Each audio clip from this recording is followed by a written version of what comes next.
যে মহান রব্বুল আলামিন আমাদেরকে গত জুমা থেকে জুমা পর্যন্ত নারায়ণ কাজ থেকে আরেক কাজের মধ্যে ব্যস্ত রেখে আবার আল্লাহর সঙ্গে সরাসরি সমস্ত কাজকে বদদলিত করে আল্লাহ নৈকট্য হাসিলের লক্ষ্যে আগে মসজিদে আশা বসার কিছু কথা কোরআন সুন্নাহ থেকে আলোচনা করার ইচ্ছা পোষণ করার তৌফিক দান করলেন। সেই মহান রবের কারিমের দরবারে আমরা সকলে শুকর গুজার হচ্ছি।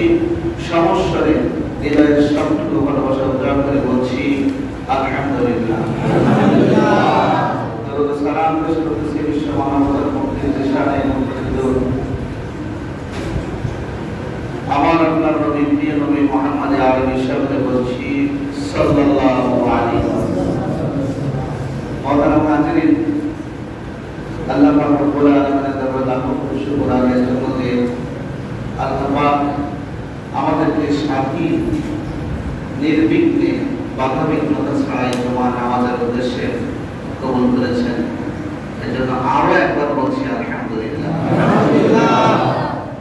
মহতারাম হাজিরিন, আমি কোরআন কারীম থেকে যে আয়াত কারিমা তেলাওয়াত করেছি সূরা তাওবা 24 নম্বর আয়াত। আল্লাহ রাব্বুল আলামিন যদি তৌফিক দান করেন সামান্য কিছু আলোচনা করার চেষ্টা করবে। আল্লাহ রাব্বুল আলামিন আমাদেরকে এই আয়াতে কারিমার মধ্যে প্রেম ভালোবাসা শিখিয়েছেন। কি শিখিয়েছেন?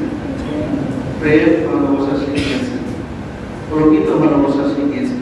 আসলে ভালোবাসা কার সাথে হওয়া দরকার, কতটুকু কি পরিমাণ হওয়া দরকার, এই সম্পর্কে আলোচনা করেছেন।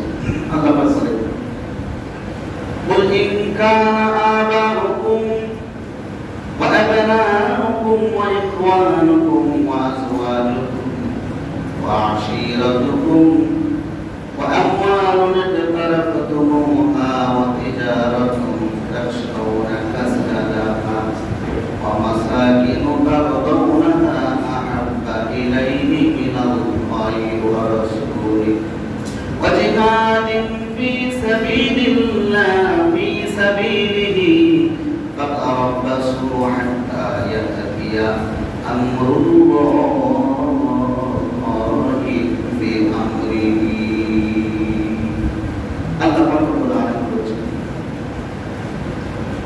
তোমাদের পিতা মাতা, তোমাদের সন্তান সন্ততি, তোমাদের ভাই বোন, তোমাদের স্ত্রী, তোমাদের ব্যবসা বাণিজ্য ক্ষতি পেয়ে যাওয়ার ভয় তোমরা করো, আশঙ্কা করো যে ব্যবসা বাণিজ্যকে তোমরা ক্ষতি হওয়া থেকে হেফাজতের জন্য চেষ্টা করো, ক্ষতি না থেকে যাতে ক্ষতি না হয় ব্যাপারে আশঙ্কাজনক অবস্থায় থাকো। তোমাদের বাড়ি ঘর যা ধ্বংস হয়ে যাবে এই আশঙ্কা করতে থাকো। এই সমস্ত বাড়ি ঘর থেকে আহাব্বা ইলাইকুম মিনাল্লাহি ওয়া রাসূলিহি ওয়া জিহাদিন ফি সাবিলিহি। যদি এই সমস্ত ঘর বাড়ি, এই সমস্ত পরিবার পরিজন, পিতা মাতা ভাই যারা এই সকল সন্তান সন্ততির দায়িত্বে যদি আল্লাহ এবং তার রাসূল এবং আল্লাহর রাস্তায় জিহাদ করা এই তিনটা বিষয় তোমাদের কাছে প্রাধান্য না পায়, যদি বেশি ভালোবাসা না পায়, তাহলে তোমরা অপেক্ষা করতে থাকো আল্লাহ তাআলার পক্ষ থেকে কোনো নির্দেশনা আসার, অর্থাৎ কোনো গজব, কোনো হুমকি, কোনো ধমকি আসার, আল্লাহ তাআলার পক্ষ থেকে কোনো লাঞ্ছনা, কোনো গঞ্জনা আসার অপেক্ষা করতে থাকো। আল্লাহ রাসূল সাল্লাল্লাহু আলাইহি ওয়াসাল্লামের হাদিসের কারিমা থেকেও আমরা এই নিয়ে একটা বহু অর্থ বলতে পারি। ওমর রাদিয়াল্লাহু তাআলা আল্লাহ রাসূল সাল্লাল্লাহু আলাইহি ওয়াসাল্লামের কাছে যে বলছেন, ইয়া রাসূলুল্লাহ, পৃথিবীর সবকিছু চাইতে আমি একমাত্র আমি ছাড়া, আমার নিজের ছাড়া আমি সবকিছু চাইতে আপনাকে বেশি ভালোবাসি। আল্লাহ রাসূল সাল্লাল্লাহু আলাইহি ওয়াসাল্লাম বললেন যে ওমর, তাহলে তুমি এখনো পর্যন্ত পরিপূর্ণ মুমিন হতে পারো নাই। লা ইউমিনু আহাদুকুম হাত্তা আকুনা আহাব্বা ইলাইহি মিন ওয়ালিদিহি ওয়া ওয়ালাদিহি ওয়ান নাসি আজমাইন। যতক্ষণ পর্যন্ত পৃথিবীর সবকিছু চাইতে, এমনকি তোমার নিজের জীবনের চাইতেও আমি নবীকে তুমি বেশি না ভালোবাসবা, ততক্ষণ পর্যন্ত তুমি মুমিন হতে পারবা না, পরিপূর্ণ ঈমানদার হতে পারবে না। ওমর রাদিয়াল্লাহু তাআলা সাথে সাথে নিয়ে পরিবর্তন করে দিলেন মনের উদ্দেশ্য, আকাঙ্ক্ষা সব পরিবর্তন করে নিয়ে এরপরে নিজেকে তৈরি করে প্রস্তুত করে নিয়ে আল্লাহ রাসূলকে ডাকে, বলেন ইয়া রাসূলুল্লাহ, আমি আমার নিজের জীবনের চাইতেও আপনি নবীকে বেশি ভালোবাসেন। সুবহানাল্লাহ। এরপরে আল্লাহ রাসূল বলেন আল-আন ইয়া আল্লাহ, হে বন্ধা, এখন তোমার ভালোবাসা পরিপূর্ণ হয়েছে, এখন তুমি পরিপূর্ণ মুমিন হয়েছো। কথা স্পষ্ট যে আল্লাহ রাসূল সাল্লাল্লাহু আলাইহি ওয়াসাল্লামের ভালোবাসা যদি পরিপূর্ণ আমার আপনার অন্তরে না থাকে, তাহলে আমি আপনি যতই মুখে দাবি করি আশিকে রাসূল, যতই আমি আপনি মুখে দাবি করি আমরা আল্লাহ রাসূলকে ভালোবাসি, আল্লাহ রাসূল ছাড়া আমরা আর কারো এত ভালোবাসি না, এই ধরনের যত দাবি আমরা করে থাকি না কেন, সব দাবি আমাদের বৃথা, সব দাবি আমাদের ধোঁকা। এই দাবিগুলো হলো ধোঁকার শামিল। কারণ যদি আপনি খাঁটি আশিকে রাসূল, রাসূলের ভালোবাসার দাবিদার হয়ে থাকেন, তাহলে আপনার ভিতরে যে গুণাবলী থাকা লাগবে। নবী আকরাম সাল্লাল্লাহু আলাইহি ওয়াসাল্লাম বলেন, মান আহাব্বা সুন্নতি ফাকাদ আহাব্বানি ওয়া মান আহাব্বানি কানা মাই ফিল জান্নাহ। যে ব্যক্তি আমার নীতি আদর্শ ভালোবাসে, মান আহাব্বা সুন্নতি, যে ব্যক্তি আমার আদর্শ ভালোবাসে, আমার সুন্নাতকে ভালোবাসে। এই সুন্নাত মানে কিন্তু শুধু মিষ্টি খাওয়া নয়, এই সুন্নাত মানে কিন্তু শুধু তাসবিহ, এই সুন্নাত মানে শুধু মিসওয়াক করা নয়, এই সুন্নাত অর্থ হলো আল্লাহ রাসূল মুহাম্মদুর রাসূলুল্লাহ সাল্লাল্লাহু আলাইহি ওয়াসাল্লামের পুরা জিন্দেগিটা, পুরা জীবনের আদর্শটাকে ভালোবাসা, পুরা জীবনের আদর্শকে নিজের বাস্তব জীবনে পরিচালিত করা, বাস্তবায়ন করা। এই সুন্নাতের অর্থ হলো আল্লাহ রাসূলকে নিজের জীবনে সেট করে নেওয়া।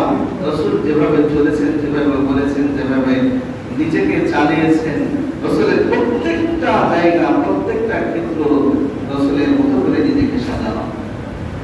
আপনি যদি যুবক হন, আপনি খেয়াল করবেন আল্লাহ রাসূল যুবক বয়সে কি করতেন, রাসূল যুবক অবস্থায় কেমনে চলেছেন, যুবকদের জন্য আল্লাহ রাসূলের আদর্শ আছে না নাই? আপনি যদি বাচ্চা হন, ছোট হন, তাহলে আল্লাহ নবীর, শিশু নবীর জীবন আদর্শ আপনাকে পরিলক্ষিত করতে হবে। শিশু নবীর জীবন আদর্শ আপনাকে মেনে চলতে হবে, শিশু নবীর মতো করে আপনাকে সাজাতে হবে। যদি আপনি ব্যবসায়ী হন, আল্লাহ নবী ব্যবসা করেছেন, আল্লাহ নবী কিভাবে ব্যবসা করেছেন সেই নীতি আদর্শ মেনে আপনাকে ব্যবসা করতে হবে।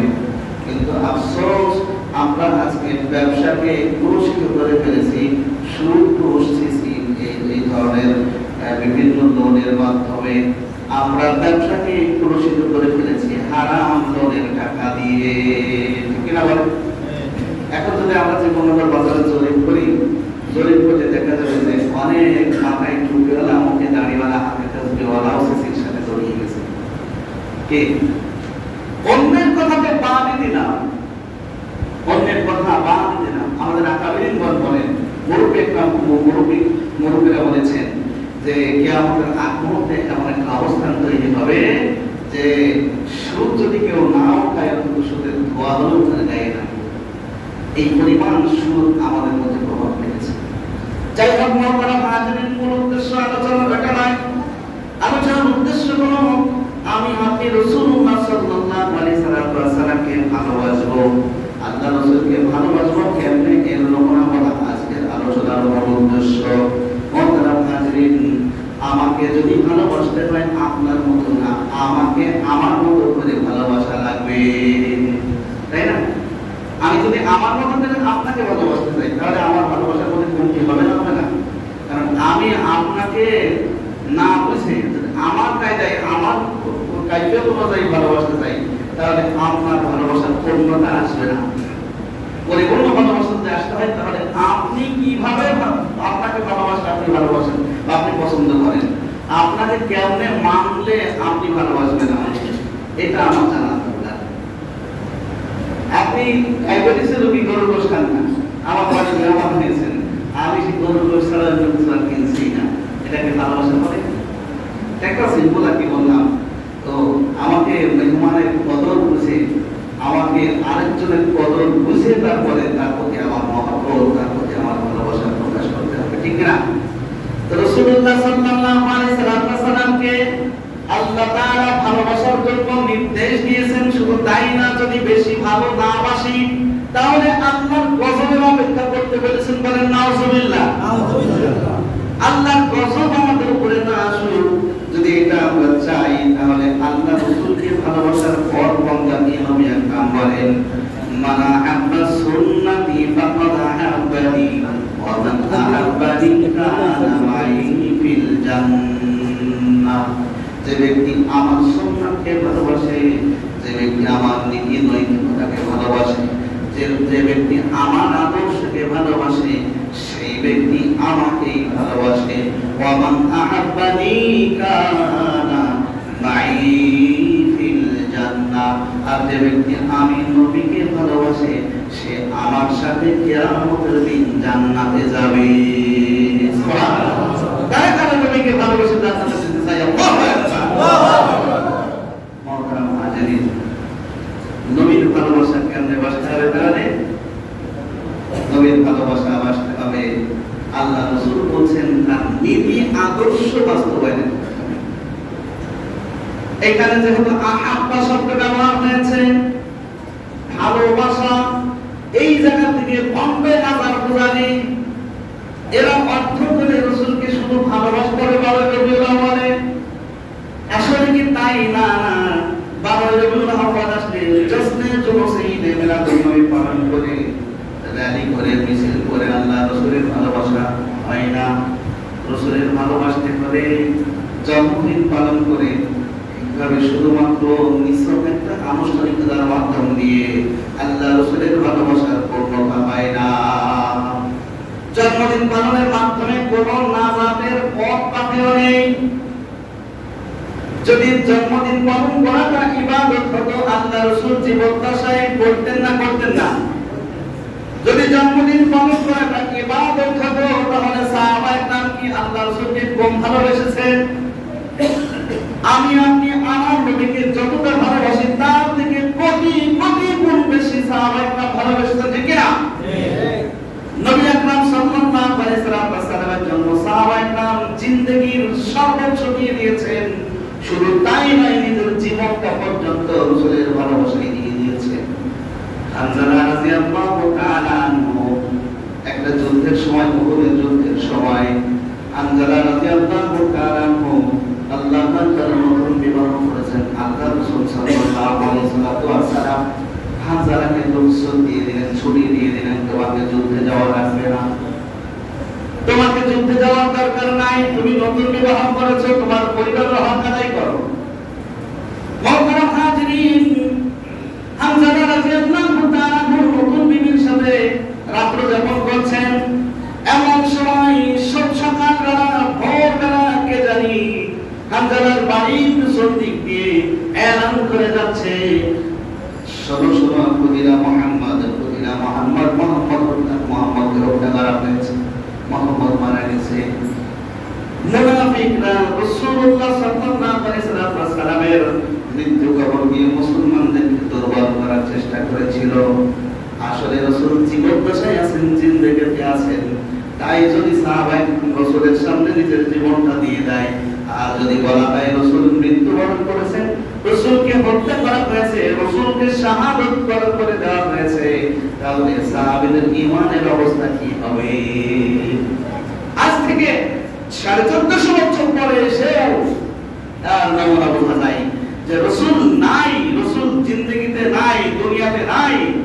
তাই রাসূলের বিরুদ্ধে যদি কেউ কথা বলে, আমরা যারা রাসূলের আশিক বলে দাবি করি, আমরা চুপ থাকতে পারি না। আমরা ময়দানে ঝাঁপিয়ে পড়ি। রাসূলের সম্মানে সামান্য কটু কথা বললে, আমাদের সামনে বললে তার চড়া ঠিক থাকবে না, ঠিক কিনা বলে? আমাদের হাত আর তার চড় এমন সদর একটা চপটাঘাত করা হবে, তার দাঁতগুলো মনে হয় ভিতরে থাকবে বলে মনে হয় না। এই মানের স্পিড এই পরিমাণ বেড়ে যায়। মুহতারাম হাজিরিন, হানজালা রাদিয়াল্লাহু তাআলা আনহু বিবির সাথে রাত্র যাপন করেছেন, বিশেষ মুহূর্ত কাটিয়েছেন। ভোরবেলা উঠছেন, গোসল করবেন, করবেন এবং সময় কি জানি মদিনার পরিতে বলিতে এলান করছেন বলিলা মুহাম্মদ শহীদ হয়ে গেছে নাউজুবিল্লাহ। হানজালা রাদিয়াল্লাহু তাআলা আনহু বিবিকে ডাকতে হবে, বিবি রে আমার তরবারিটা দে, এখনই আমাকে যুদ্ধের ময়দানে যেতে হবে, আমার নবী নাই, আমি হানজালা একটু দেরি সহ্য করতে পারছি না। বিবি ডাকতে বলে আমার স্বামী আপনার উপরে গোসল ফরজ, অন্তত গোসল করে যান। হানজালা ডাকতে বলে বিবি যে নবীর জন্য আমার বেঁচে থাকা, যে নবীর জন্য জীবন, যে নবীর জন্য মরণ, সেই নবী যদি দুনিয়ায় নাই আমি গোসল দিয়ে কি করবো? আমার তরবারি দে, আমি ময়দানে চলে যাই। আমার নবীকে যারা হত্যা করেছে একটা কাফেরকেও দুনিয়াতে রাখবো না, ঠিক কিনা বলে? এই ইমান, এই মজবুত ইমান আমাদের তো দরকার, আমাদের ভিতরে এই রকম মজবুত ইমান দরকার, ঠিক কিনা বলে? চিন্তিত করে রাখবেন যে সমস্ত নেতারা ওলামা ইকরামকে গালি দেয়, যারা ওলামা বিদ্বেষী, যারা আলেমদের সাথে শত্রুতা করে, তারা আলেমদের সাথে নয় বরং স্বয়ং রাসূলের সাথে শত্রুতা করে, ঠিক কিনা বলে? যারা আলেমদেরকে ভালোবাসে না তারা রাসূলকে ভালোবাসে না। কারণ আল্লাহ রাসূল সাল্লাল্লাহু আলাইহি ওয়াসাল্লাম বলেন আল উলামাউ ওয়ারাসাতুল আম্বিয়া, ওলামা ইকরাম হলো নবীদের ওয়ারিস। ওলামা ইকরাম হলো নবীদের ওয়ারিস। আচ্ছা বলেন তো দেখি, অনেক সময় এরকম হয় না সমাজে, আমার সন্তানকে একটা চড় মেরেছে বা গাল দিয়েছে, আমরা অনেক সময় বলি না এই যা বলার আমার বলতিস, আমার ছেলে বললি, বলি না আমরা? যা বলার আমাকে বলতিস আমি মেনে নিতাম, কিন্তু আমার ছেলের গায়ে আঘাত করলি কেন? এই কথা বলি না, বলি না? আল্লাহ রাসূল সাল্লাল্লাহু আলাইহি ওয়াসাল্লাম ওলামা ইকরামকে এত বেশি ভালোবাসেন যে আল্লাহ রাসূলকে আমাদের দিন এমনটাই বলবেন, তুই আমার ওয়ারিসদের কেন আঘাত করে কথা বললি? যারা ওলামা বিদ্বেষী, ওলামা ইকরামের সাথে বিদ্বেষ পোষণ করে, যারা আলেমদের গায়ে আঘাত করে হাত রাঙিয়ে মজা পায়, এরা আর কিছু হোক আর না হোক মুসলমান হতে পারে না, ঠিক কিনা বলে? যারা ইসলামের উপর আঘাত করে, আল্লাহর দ্বীনের উপরে আঘাত করে, যারা জনগণের অধিকার, ন্যায্য অধিকারকে হরণ করে, যারা জুলুম করে, তারা কখনো মুসলমানের আওতাভুক্ত হতে পারে না। নওগাঁ হাজিরিন, হানজালা রাদিয়াল্লাহু তাআলা যুদ্ধের ময়দানে চলে গেলেন, হাজার হাজার কাফেরদের মাঝখানে ঢুকে পড়লেন, অনেকগুলো কাফেরকে জাহান্নামের চিরস্থায়ী ঠিকানায় পাঠিয়ে দিয়ে নিজেও শাহাদাত বরণ করলেন। যুদ্ধ শেষ হয়ে গেল। যুদ্ধ শেষ হওয়ার পরে আল্লাহর নবী মুহাম্মদ আরবি সাল্লাল্লাহু আলাইহি ওয়াসাল্লাম সাহাবায়ে কেরামদেরকে বললেন, আজকের এই উহুদের ময়দানে যে সমস্ত মুসলমানরা, যে সমস্ত সাহাবীরা শহীদ হয়েছে, তাদেরকে গোসল দেওয়ার দরকার নাই, বিনা গোসলে তাদেরকে দাফন করে দাও। কত মজাদার একটা মৃত্যু, শাহাদাতের মৃত্যু, কত সম্মান! শাহাদাত বরণ করলে শরীর নাপাক হয় না। সুবহানাল্লাহ, মানে কি বলবেন? সুবহানাল্লাহ। মানুষ যত আরামে মৃত্যুবরণ করছে নাপাক হয়ে যায়, কি হয়ে যায়? কি হয়ে যায় বলেন? যত আরামেই মৃত্যুবরণ করলো, আমরা বলি আরে অমুক বেচারা কি সুন্দর মৃত্যুবরণটা করলো, একটু কষ্টও হলো না, এমনি আস্তে করে চোখটা বন্ধ হয়ে গেল। আসলে এই মৃত্যুর মধ্যে কোনো কামিয়াবি নাই। মৃত্যুর মধ্যে কামিয়াবি যদি বুঝতে হয় তাহলে আল্লাহর কাছে বলতে হবে, মরতেই হবে যখন শহীদি মরণ দিও আমাকে, বিপদে মুসিবতে ফেলো না আমার, রোগে শোকে মরণ দিও না আমার, এমন মরণ দিও চোখ বুঝলেই যেন দেখি তোমার, মরতেই হবে যখন শহীদি মরণ দিও আমাকে, মরতেই হবে যখন শহীদি মরণ দিও আমাকে। বলেন আমিন। আরো জোরে বলেন আল্লাহুম্মা আমিন। আমাদেরকে শাহাদাতের অমীয়তা পান করার তৌফিক দান করুন, বলেন আমিন। এখন মর্যাদা বেড়ে যায় দেখেন শাহাদাতের মৃত্যুতে, নবীর মহব্বতে, নবীর ভালোবাসায়, দ্বীনের মহব্বতে, ইসলাম আল্লাহর ভালোবাসায় যদি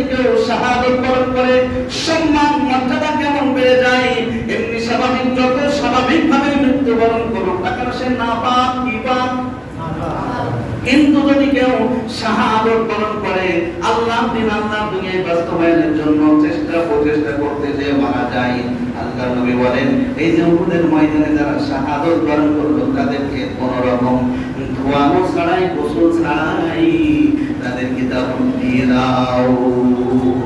একদমই নাপাক হয় না, নাপাক হয় নাই। শুধু তাই নয়, যদি নাপাক অবস্থায়ও শাহাদাত বরণ করে মর্যাদা বাড়িয়ে দেয় আল্লাহ তাআলা হানজালার মতো করে। সুবহানাল্লাহ বলেন। আল্লাহ নবীর সাহাবীর স্ত্রী হানজালার স্ত্রী দৌড় দিয়ে উহুদের ময়দানে চলে এসেছেন। আল্লাহ রাসূলকে দেখা যায় না, অনেক খোঁজাখুঁজির পর হানজালার স্ত্রী রাসূলের কাছে এসেছেন। কি গো মা, তুমি এখানে কেন? ইয়া রাসূলুল্লাহ, ইয়া হাবিবাল্লাহ, আমি আপনার সাহাবী, আপনার প্রিয় সাহাবী হানজালার স্ত্রী। কি জন্য এসেছো? ইয়া রাসূলুল্লাহ, ইয়া হাবিবাল্লাহ, আপনার সাহাবী হানজালার প্রথম একেবারে নতুন বিবাহ হয়েছে, আমার সাথে দৈহিক সম্পর্ক তৈরি হয়েছিল। আপনার কি যেন মদিনার গলিতে আপনার ব্যাপারে ঘোষণা দিয়েছে মদিনা মুহাম্মদ। এই কথা শোনার সঙ্গে সঙ্গে তারা হানজালা আর বলে থাকতে পারে না, ইয়া রাসূলুল্লাহ, ইয়া হাবিবাল্লাহ, আপনার সাহাবী হানজালা তরবারির হাতে নিয়ে যুদ্ধের ময়দানে চলে এসেছেন, কোথাও দাঁড়ায় নাই। ইয়া রাসূলুল্লাহ, আপনার সাহাবী হানজালা যদি শহীদ হয়ে যায়, বিনা গোসলে তাকে জানাজা দিবেন না, বিনা গোসলে তাকে দাফন করবেন না। আল্লাহ নবী মুহাম্মদ আরবি সাল্লাল্লাহু আলাইহি সাল্লাম হানজালাকে খোঁজার জন্য সাহাবাদের নির্দেশ দিলেন, ও সাহাবারা যাও দেখো, প্রথমে হানজালাকে খোঁজা করো, যারা আহত আছে, গাজী আছে, গাজী সাহাবীদের মধ্যে হানজালা নাই, যারা শহীদ হয়েছে তাদের মধ্যে হানজালার নাশ নাই। আল্লাহ পাক রব্বুল আলামিন জিবরাইল আলাইহিস সালামের মাধ্যমে সংবাদ পাঠিয়ে দিলেন। জিবরাইল ডাক দিলেন, ইয়া রাসূলুল্লাহ, আসমানের দিকে তাকিয়ে দেখেন, সাহাবারা আপনার সাহাবী, আল্লাহর ফেরেশতারা আপনার সাহাবী হানজালার লাশখানা হাউজে কাউসারের পানি দিয়ে গোসল দিয়ে নামিয়ে দিচ্ছে। এটাই হলো শাহাদাতের মৃত্যু, এটাই হলো রাসূলের ভালোবাসার মৃত্যু, এটাই হলো আল্লাহর ভালোবাসার মৃত্যু। যদি মরতেই হয় রাসূলের ভালোবাসা নিয়ে মরতে হবে, মরতেই যদি হয় আল্লাহ তাআলা রাসূলের ভালোবাসা নিয়ে মরেন, মরতেই যদি হয় ইবাদত করতে করতে মরেন, মরতেই যদি হয় আল্লাহর সন্তুষ্টি নিয়েই মরেন। আল্লাহর সন্তুষ্টি ছাড়া মরে কোনো ফায়দা নেই, কোনো লাভ নেই। আমাদের জীবননগরের এক নেতা পাথিরা এক জানাজায় গিয়ে দাঁড়িয়ে বলছেন যে আপনারা আজকে যারা উপস্থিত হয়েছেন, বিশাল জনসমাগম হয়েছে, আপনারা যদি অমুক ব্যক্তিকে বলেন যে সে ভালো, তাহলে আল্লাহ তাআলা তাকে মাফ করে দেবেন। আহমেদ বড়াই ছিল সে, আমি নাম বলবো না, নাম বললে আবার সমস্যা আছে, ভাষণের নাম মুখে আসছে, তাই না? বলছে আপনারা যদি ভালো বলেন তাহলে আল্লাহ তাকে ভালো বলে মাফ করে দিবেন। একই নেতাগিরি আল্লাহর কাছে চলে নাকি? কথা বলেন, নেতাগিরি আল্লাহর কাছে চলে না, বাহাদুরি আল্লাহর কাছে চলে না, ক্ষমতার দাম্ভিকতা আল্লাহর কাছে কি চলবে না? কারণ কিয়ামতের দিন আল্লাহ তাআলা বলবেন, লিমানিল মুলকু ইয়াউম, এই আজকে রাতের মালিক কে? দাম্ভিকরা সেদিন সব থেকে বেশি লজ্জিত হবে। আজকের জামানায় যারা দাম্ভিকতা নিয়ে যারা চলে তারা সব থেকে বেশি লজ্জিত হবে। কথায় কথায় হক কথা বললেই হুজুরের চাকরি নাই, হক কথা বললেই হুজুরের কপাল পুড়িয়েছে, হক কথা বললেই আল্লাহ দ্বীন, আল্লাহ দুনিয়ায় কায়েমের প্রচেষ্টায় লিপ্ত যারা ঘরে থাকতে পারে না রাত্রে, এই দাম্ভিকতা চিরদিন টিকবে? টিকবে না, দাম্ভিকতা চিরদিন টিকবে না। এই ক্ষমতার বাহাদুরি সব ধূলিসাৎ হয়ে যাবে আল্লাহ তাআলার কাছে। মর্যাদা মাহাজের এই জন্য ভালো যদি বাঁচতে কাকে বাঁচবো? আল্লাহ। আর কাকে? রাসূল। আল্লাহ এবং আল্লাহ রাসূলকে সব থেকে বেশি ভালোবাসবো। আল্লাহ রাসূলের ভালোবাসা বাস্তবায়ন করার জন্য, প্রতিষ্ঠিত করার জন্য আল্লাহ যদি প্রয়োজন হয় নির্দেশ দেয়, ফি সাবিলিল্লাহ ওয়া জিহাদিন ফি সাবিলিল্লাহ, আল্লাহর রাস্তায় জিহাদে, আল্লাহর রাস্তায় আন্দোলনে, মিছিল মিটিংয়ে যাব না? যাব। এই কথা বললে কথায় বলায় আর আওয়াজ হয় না।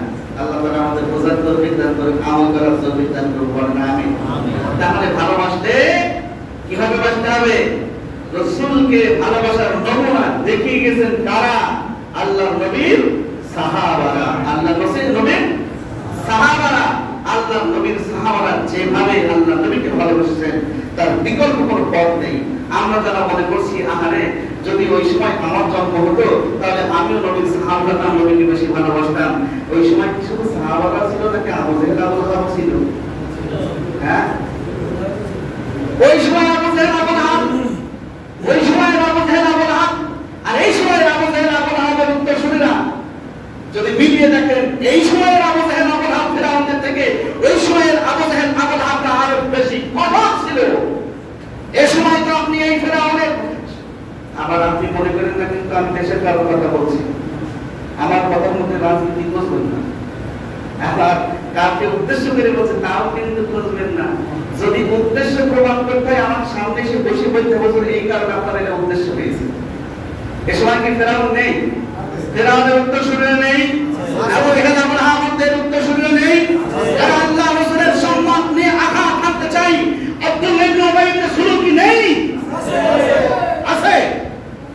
এদের কথা বলছি, যারা তাহাজ্জুদ পড়ে তাদের কথা বলিনি, কিন্তু কোরআন তেলাওয়াত করে যারা দিনের কাজ শুরু করে তাদের কথা কিন্তু আমি বলি নাই। উল্টো কথা বলতে হবে না। মুহতারাম হাজিরিন, যাই হোক, তাহলে আল্লাহ রাসূলের ভালোবাসা আমরা কিভাবে বাসবো? যেভাবে সাহাবায়ে কেরাম আমাদেরকে ভালোবাসার নমুনা দেখিয়ে গিয়েছেন সেভাবে। মুহতারাম হাজিরিন, এই যে দাবিগুলো আমরা করি, যদি সেই জামানায় থাকতাম, এই জামানার আবু লাহাব আবু লাহাব ফিরআউনদের কারণে আমরা লা ইলাহা ইল্লাল্লাহ বললে আমাদের হত্যা করে না, পারে নাকি?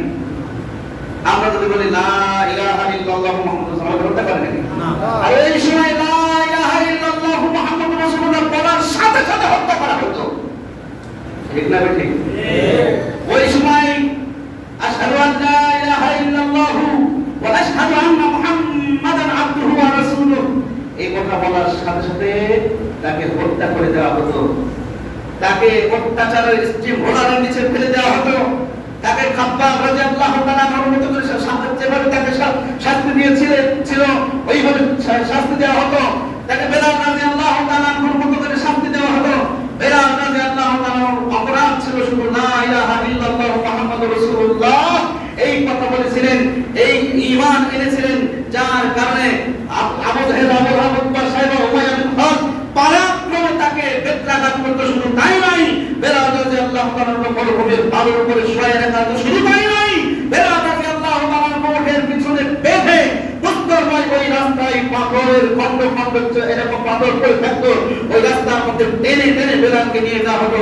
বেলালের জবানে শুধু সান্ত্বনা একটাই শব্দ ছিল, আহাদ আহাদ আহাদ আল্লাহু আহাদ, এটাই শুধু সান্ত্বনা ছিল। এই জন্য এই কথা বলে আপনি আল্লাহর বলে দোষারোপ করতে গেলে হবে না যে আল্লাহ এই জামানায় না পাঠিয়েছে, আমাদের তো এই জামানায় পাঠাতে পারতো, এই জামানায় পাঠিয়ে আল্লাহ আপনার উপর দয়া করেছেন, ইহসান করেছেন। যদি এই জামানায় থেকে আপনি কোন রকম ঈমান বাঁচিয়ে মাথাটা খুঁজে মুহাম্মদুর সাথে বলে চলতে পারছেন, ওই জামানায় হলে আপনি কাফেরদের সাথে সরাসরি বলতেন আমরা তোমাদের সাথেই আছি, বরং ইন্নামা নাহনু মুস্তাহজিউন, আমরা মুসলমানদের সাথে উপহাস করছি, আমরা তাদের সাথে ঠাট্টা করছি, এই কথা বলতেন। আমাদের যে ঈমানের অবস্থা, আমাদের যে ঈমানের অবস্থা, এই আলোচনা করে যাওয়ার পরে আমার যারা খুব কাছের মানুষ যারা মনে করে আমার শুভাকাঙ্ক্ষী, তারা আমার মনে কি জানেন, এত বড় ভয় কি আমি বলছি আমার ভয় করছে না, আমার যারা শুভাকাঙ্ক্ষী তারা আমাকে বলবে আমার সারা গায়ে খা, আমি বলব না লাগিয়ে যদি আরো সুলতানি বাড়ানোর মতো বেলুন এলার্জি খাতে বেগুন খাই, ইলিশ মাছ খাই, তাহলে আরো ভাড়বে আমার।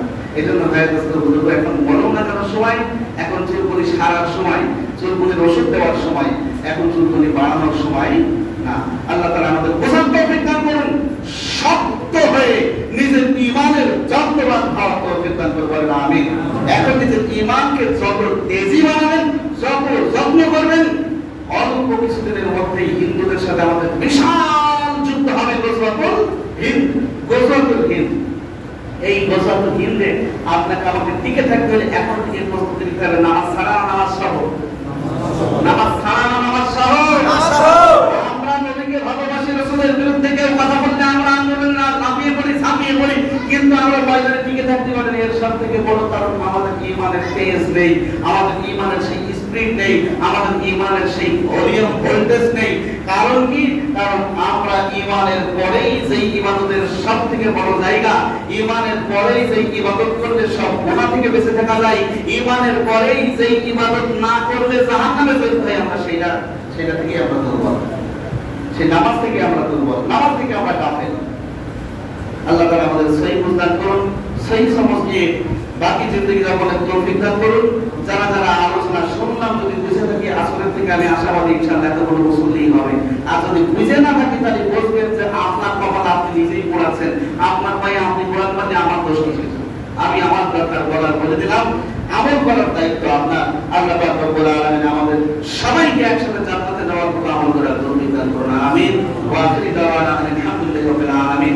যারা